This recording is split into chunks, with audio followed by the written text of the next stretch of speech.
నిజాంపేట మండల కేంద్రంలో శ్రీ మైసమ్మ తల్లి ఆలయ నిర్మాణం అమ్మవారి విగ్రహ ప్రతిష్ట కార్యక్రమం ఘనంగా అంగరంగ వైభవంగా నిర్వహించారు.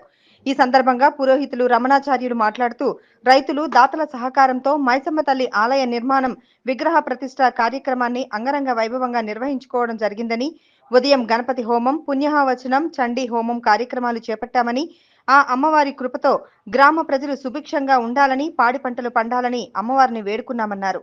అనంతరం అన్నప్రసాద దాత గందె లింగమూర్తి ఆధ్వర్యంలో అన్నదాన కార్యక్రమాన్ని చేపట్టారు.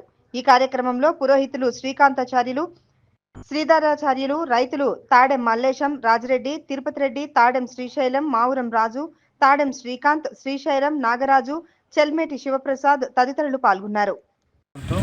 శ్రీ మైసమ్మ తల్లి ఆలయ నిర్మాణం మరియు ఈరోజు అమ్మవారి ప్రతిష్టాపన కార్యక్రమం మన నిజాంపేట గ్రామంలో జడ్చెవితండ వెళ్ళే రూట్లో మరి మల్లుకుంట మైసమ్మ తల్లి దేవతా విగ్రహ ప్రతిష్టాపనను అంగరంగ వైభవంగా నిర్వర్తించడం జరిగింది.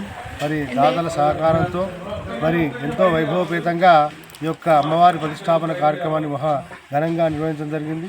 దాతలందరూ కూడా సకాలంలో సహకరించి మరి అమ్మవారి విగ్రహాన్ని, అమ్మవారి నిర్మాణాన్ని, గుడి నిర్మాణాన్ని కూడా మరి తమ వంతు సాయంగా చాలా వెన్నుదన్నుగా ఉండి మరి అమ్మవారి నిర్మాణానికి ప్రతిష్టాపన కూడా మరి వారంతా సహకారం అందించి దాతలకు కూడా ఈ సందర్భంగా కృతజ్ఞత తెలుపుతూ మరి ఈరోజు మరి నిన్న సాయంత్రం 4 గంటలకు గణపతి పూజ, పుణ్యావచనం, అంకురార్పణతో హోమంతో కూడుకున్న పూజతో పాటు మరి ఈరోజు కూడా మరి అమ్మవారికి ప్రతిష్టాపనంగా మరి అమ్మవారి యొక్క మూలమంత్ర అవనామం జరుగుతున్న చండీ హోమం చేయడం జరిగింది. మరియు అమ్మవారి యొక్క కృపా కటాక్షాలు మరి గ్రామం పైన, మన ప్రజలపైన, పాడి పంటలన్నీ కూడా చల్లంగా ఉండాలని చెప్పి ఆకాంక్షిస్తూ మరి అమ్మవారి విగ్రహ ప్రతిష్టాపన చేయడం జరిగింది.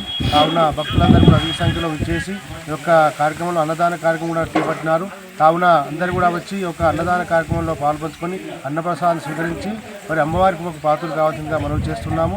మరి అమ్మవారు ఎల్లవేళ పాడి పంటలు మరి ఆయురారోగ్యాలు, ఐశ్వర్యాలు కలగజేయాలని చెప్పి ఆకాంక్ష